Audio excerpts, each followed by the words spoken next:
तो ज्ञानवापी मामला और ज्ञानवापी मामले पर इन दिनों सर्वे जारी है और इसी बीच इस मामले को लेकर राजनीति भी शुरू हो गई है। असदुद्दीन ओवैसी का बयान भी सामने आ गया है और उस बयान पर प्रतिक्रिया के लिए एबीपी गंगा स्वामी जितेंद्रानंद सरस्वती जी के पास पहुंचा है। स्वामी जी, असदुद्दीन ओवैसी का यह बयान किस दिशा में और आपकी प्रतिक्रिया क्या है?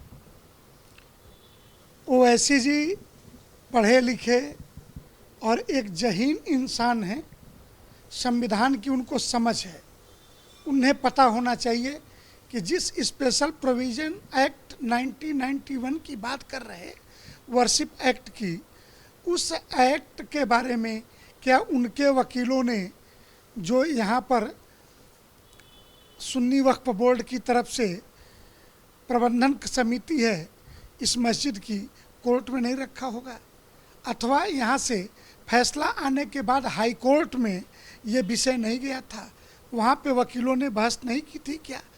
तो इसलिए यह कहना कि बगैर आपको सुने ये कोई फैसला लिख दिया गया और इससे हिंसा का रास्ता खुलता है, तो ये तो सरासर धमकी आप दे रहे हैं देश में। और कोई अल्पसंख्यक देश के बहुसंख्यक को हिंसा की धमकी दे, ये ठीक पद्धति नहीं है। यह देश संविधान से चलेगा, कानून से चलेगा और न्यायालय के आदेशों से। अगर हमारे और आपके बीच असहमति है तो असहमति को सुलझाने के दो ही रास्ते हैं, या तो आइए वार्ता के मेज पे बैठ के सुलझाते हैं, और नहीं तो दूसरा रास्ता है न्यायालय जो कहे उसको मानिए। तो वार्ता के मेज पे आप आए नहीं और न्यायालय को आप मानने को तैयार नहीं, तो हम क्या माने? आपका स्वभाव जिद्दी है या मेरा स्वभाव जिद्दी है? इसलिए ऐसी धमकियों से न हिंदू समाज डरने वाला है, न यह देश डरने वाला है।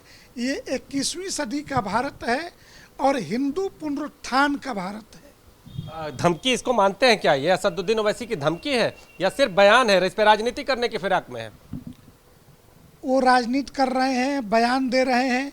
यह कहना कि न्यायालय का आदेश एंटी मुस्लिम हिंसा का रास्ता खोलेगा, ये किसे बता रहे हैं? जजों को धमकी दी जा रही है कि आप ऐसा कोई भी प्रो हिंदू अथवा न्याय के पक्ष में कोई आप आदेश करेंगे तो हम दंगे भड़काएंगे। इस तरीके की ये अपरोक्ष धमकी है एक तरीके से। और मैं समझता हूँ किसी पढ़े लिखे और संविधान के जानकार को ऐसे बयानों से बचना चाहिए। अगर बात करें पक्ष की, तो अब जो मुस्लिम पक्ष है यहाँ पर, वो कोर्ट कमिश्नर के लिए भी अपना कोर्ट में अर्जी दे रहा है। वो कह रहा है कि हम कोर्ट कमिश्नर को भी नहीं मानेंगे। ये क्या है? ये क्यों नहीं मान रहे हैं? अब कोर्ट कमिश्नर से भी इनको दिक्कत शुरू हो गई। कह रहे हैं कि जहां पे जा रहे हैं वहां पर साक्ष्यों के तौर पर उन्होंने उंगली से कुरेदा है। ये क्या है?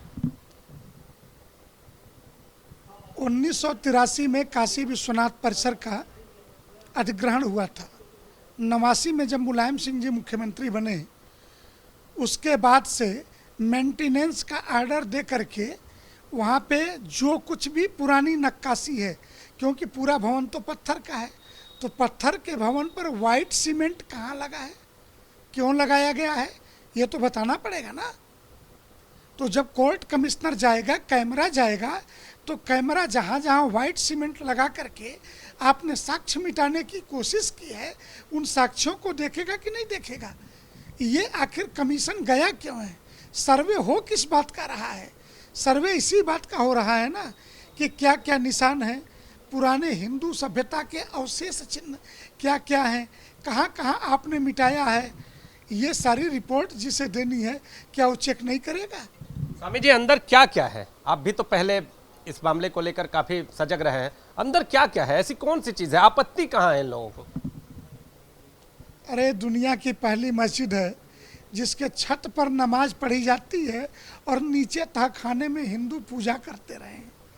मेरे होशो हवास तक आपको बता दें कि ये जो माँ श्रृंगार गौरी के दर्शन का है, वहाँ परिसर में 2 बार साल में रामायण होती है, बाबा विश्वनाथ को सुनाई जाती है।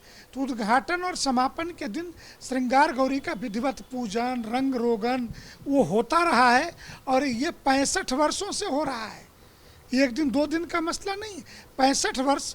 मैं ये शब्द इसलिए प्रयोग कर रहा हूँ कि ये हो तो औरंगजेब के ज़माने से ही रहा है, लेकिन पुलिस के रिकॉर्ड में 65 वर्षों से ऑर्डर शीट जारी होती है, पूजन कराने के लिए ब्राह्मणों को वहाँ ले जाया जाता है, ये ऑन रिकॉर्ड है।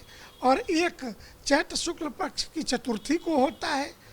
तो अब ऐसी परिस्थिति में मंदिर तोड़ करके ही मस्जिद का रूप दिया गया।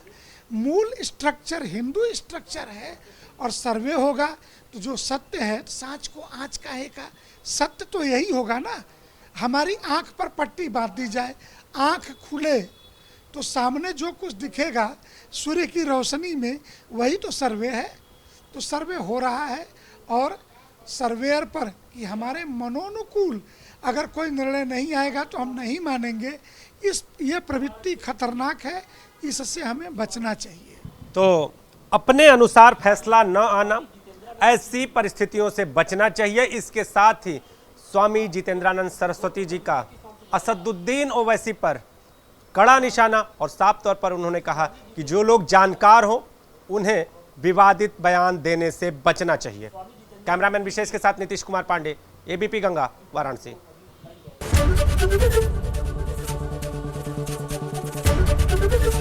एबीपी गंगा, खबर आपकी, जुबान आपकी।